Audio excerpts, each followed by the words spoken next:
გუშინ კვლავ არაპროპორციული ძალის გამოყენებით დაარბიეს მშვიდობიანი მოქალაქეები, რომლებიც უწყვეტად აპროტესტებენ რუსულ რეჟიმს საქართველოში. დაკავებულია პროტესტანტთა უპრეცედენტო რაოდენობა, რომელთა მიმართაც ხორციელდება უსასტიკესი ფიზიკური ძალადობა. მრავალრიცხოვან აქციებს უერთდებიან სხვადასხვა სფეროს წარმომადგენლები, მათ შორის რეჟისორები, მსახიობები, მასწავლებლები, გუშინ კი ორგანიზებულად შეუერთდნენ აქციას ასევე ფსიქოლოგები, რომლებიც ყველაზე უკეთ ხვდებიან თუ რა შეიძლება მოიტანოს ადამიანისთვის თავისუფალი სიტყვის შეზღუდვამ და რა გავლენა შეიძლება იქონიოს ადამიანების მენტალურ ჯანმრთელობაზე ამ სისასტიკემ, რაც დღეს თბილისის ქუჩებში ხდება. თემაზე საუბარს გავაგზავნებთ ელინე ჯაფარიძესთან ერთად, ფსიქოლოგი, რომელიც დღეს ჩვენი სტუმარი იქნება. მოგესალმებით. წერალი, ფსიქოლოგი, ჩემთვის ან დიდი პატივია. დიდი მადლობა, რომ შემოგვიერთით და უნდა დავიწყოთ, რა თქმა უნდა, ცხელი ამბით გუშინ ფსიქოლოგები, ფსიქოთერაპევტები ორგანიზებულად გაერთიანდით უკვე და გადაწყვიტეთ, რომ მსვლელობით შეერთებოდით აქციას. ხო, რაში მდგომარეობდა? აქციას არა, გადაწყვიტეთ, რომ ჩვენ მივსულიყავით ჩვენი თხოვნით და მიმართვით გადაუდებელი კრიზისული სამსახურის ოფისთან, იმიტომ რომ ნებისმიერი კრიზისის დროს ჩვენ ფსიქოლოგები და განსაკუთრებით პირველადი ფსიქოლოგიური დახმარების სპეციალისტები განვითარებულ ქვეყანაში, მათ შორის საქართველოშიც გვაქვს უამრავი გამოცდილება, როდესაც მაშველებთან და კრიზისის სპეციალისტებთან ერთად ვასრულებთ საერთო სამუშაოს, ხო? ჩვენი როგორც ფსიქოლოგების და ფსიქიკური ჯანმრთელობის სპეციალისტების პირველადი ამოცანა არის ადამიანი. ადამიანის ჯანმრთელობა, ადამიანზე ზრუნვა და ასევე არის მომიჯნავე სპეციალობები, რომელიც პირველადი ამოცანა არის ადამიანის ჯანმრთელობაზე ზრუნვა, ხო?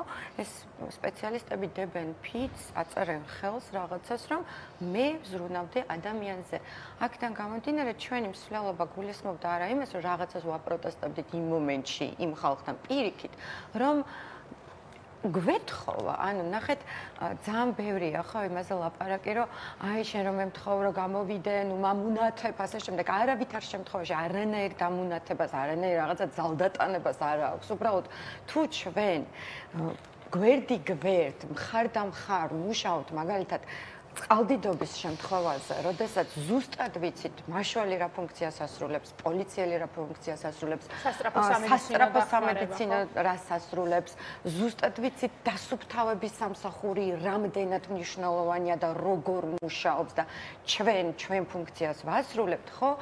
ეს არის უდიდესი ძალა, როდესაც სისტემაში არსებობს გარკვეული სტრუქტურა, სადაც იცი, რომ ჩვენ ვერთიანდებით. ჩვენ არ გვითხოვია გუშინ მაგალითად სხვა სპეციალობის წარმომადგენლებისთვის, ხო? გამოდი, რომელიც აბსოლუტურად ყველას ეხება ხოლმე, როდესაც ჩვენ რუსთაველზე ვდგავართ ინდივიდუალურად. მაგრამ ამ მსვლელობას ჰქონდა თავისი მიზანი, რომ ჩვენ ვაცნობიერებთ ჩვენს ამოცანას ამ შემთხვევაში და ჩვენ გვინდა, რომ ჩვენი ამოცანა სრულფასოვნად შევასრულოთ, მაგრამ ჩვენი კომპეტენცია პირადად მე ძალიან დიდი სურვილი მიჩნდება ხოლმე, რომ მქონდეს ისეთი ფიზიკური მომზადება და ისეთი ფიზიკური ძალა, რომ ვიცოდე, არ ვიცი მე როგორ ვუშველო ადამიანს დევნის დროს, როგორ ვუშველო, როდესაც ალყაშია და გამოვიყვანა მაგალითად იქიდან. რატო გახდა საჭირო, რომ აი ესეთი აქცია, მსვლელობა დაგეორგანიზებინა, თუ ქონდათ მანამდე ცდელობა, ჩვენ ახლა ვსაუბრობთ მაყურებელსაც რომ აუხსნათ და კიდევ გავიმეოროთ, ეს სასტრაფო გადაუდებელი დახმარების წარმომადგენლებზე, ხო, მედიკოსებზე, ასევე მეხანძრე მაშველებზე, პოლიციელებზე.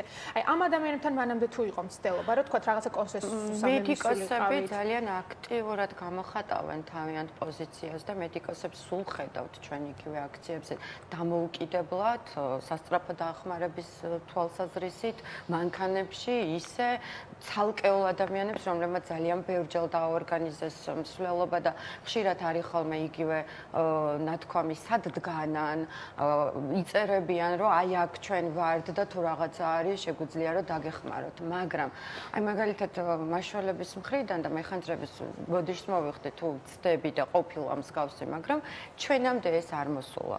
ჩვენ არ ვიცით. და მეორე იცით რა არის? მე მგონია რომ არავის არ აწყობს აი ამ კრიზისში ყოფნა. ყველაზე ძალიან მძიმედ მოქმედებს, ხო?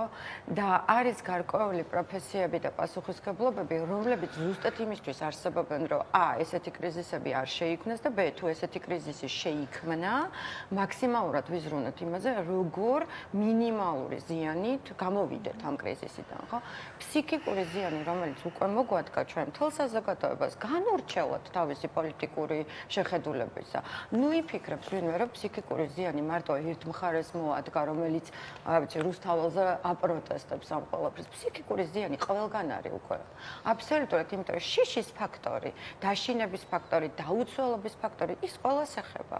რა მნიშვნელობა აქვს? მე შენი მეშინია თუ შენ ჩემი გეშინია, ხო? რა მნიშვნელობა აქვს? მე შენ არ გენდობი თუ შენ მე არ მენდობი. ფაქტი ხომ ერთია. ზოგადი სურათი ზემოდან რო შევხედოთ მთელ სიტუაციას, აბსოლუტურად ყველაზე მოქმედებს, ხო? მაგრამ ნახეთ, ვარსებობთ ადამიანები, რომლებსაც მოგვეთხოვება, გავლილი გვაქვს ძალიან ბევრი მუშაობა, წვრთნა, ტრენინგი იმისთვის, რომ ესეთ დესტაბილიზაციაში შევინარჩუნოთ გარკვეულწილად საღიაზრი და ხვდებოდეთ, რომ რა ვალდებულება მაქვს ის შევასრულო. ჩვენ გუშინ იმაზე ვლაპარაკობდით, რომ ჩვენ სამწუხაროდ ჩვენ თემს აღარ დარჩა იმისი ფუფუნება, რომ იჭდეს მხოლოდ და მხოლოდ კლინიკაში, იჭდეს თავის კაბინეტში და შვიდად იმუშაოს და აკეთოს თავისი საქმე. არა, ანუ ჩემი პირადი დღის რეჟიმი არის ესეთი, მე მუშაობ დილიდან საღამომდე, საღამოდან გვიან ღამემდე დგავარ რუსთაველზე, ხო? ყველა ამ რეჟიმშია. ელენე, თქვენ გუშინ მოუწოდებდით თქვენ სტუდენტებსაც, რომ ახლა არ არის შორიდან ყურების დრო.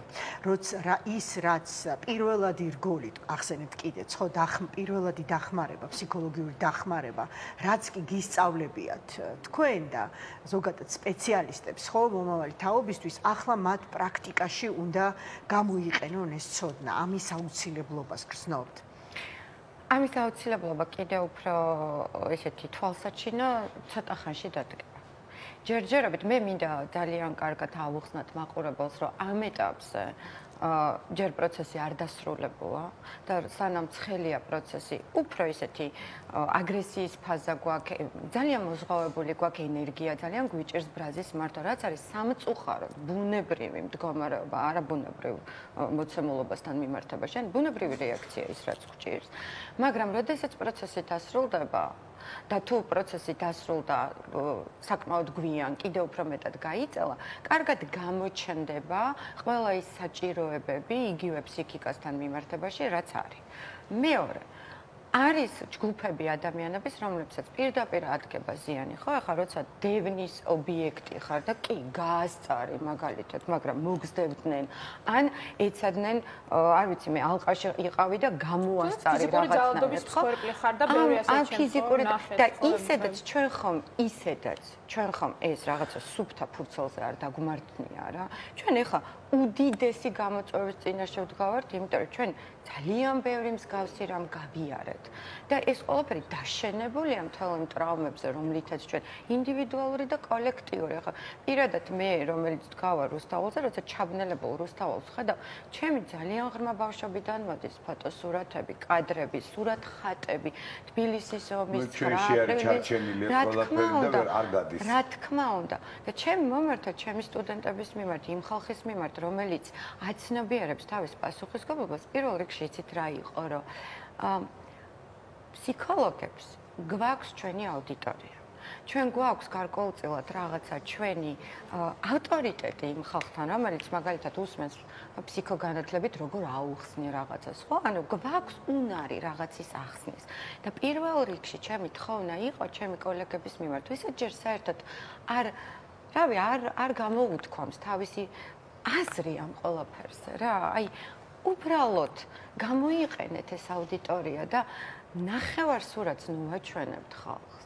თუ კი ვინმეს ჯერ კიდევ ვერ გაუგია რაში ვართ და რა პრობლემის წინაშე ვართ, იმათ ვისაც აქვს თავისი აუდიტორია, აქვს ამისი პასუხისმგებლობა და თუ ამას არ აკეთებს, ესე იგი ის ირიდებს თავის პასუხისმგებლობას. რაში ვართ და რა პრობლემის წინაშე ვართო, თავადვე დასვით ეს კითხვა და საინტერესოა ხო, რომ რა საფრთხეებს მოიტანს ეს ჩვენ საუბრობთ, რომ შეჩერდა ევროინტეგრაციის პროცესი, გადაუხვეთ იმ კურსს, რომლისკენაც ისტორიულად საქართველო იყო მიმართული, ხო და აქეთკენ მიდიოდა ყველაფერი, თუმცა აი კონკრეტულად თქვენი სპეციალობიდან გამომდინარე შესავალშიც ვახსენეთ, რომ ყველაზე მეტად გესმით ალბათ რამდენად მნიშვნელოვანი ადამიანის მენტალური ჯანმრთელობისთვის კონდეს უნარი დააფიქსირო საკუთარი აზრი, ხო?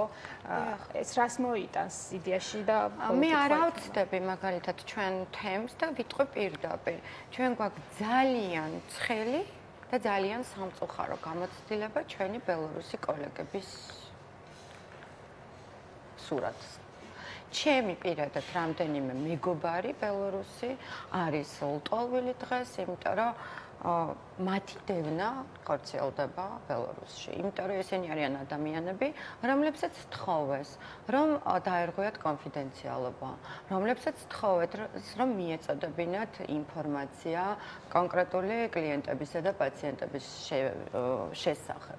ანუ ჩვენ ძალიან კარგად უნდა ვაცნობიერებდეთ, რომ ამ რეჟიმის ფარგლებში რომც დავრჩე ასე ტექნიკურად მე ვერ ვუზრუნველყოფ სამწუხაროდ ჩემი კლიენტების და პაციენტების კონფიდენციალობას. იმიტომ რომ თუ დამიბარებენ სასამართლოში და მომთხოვენ რომ მე რაღაცა უნდა ვთქვა, ან უნდა ვთქვა, ან უნდა გავიქცე, ან არ ვიცი, ხო?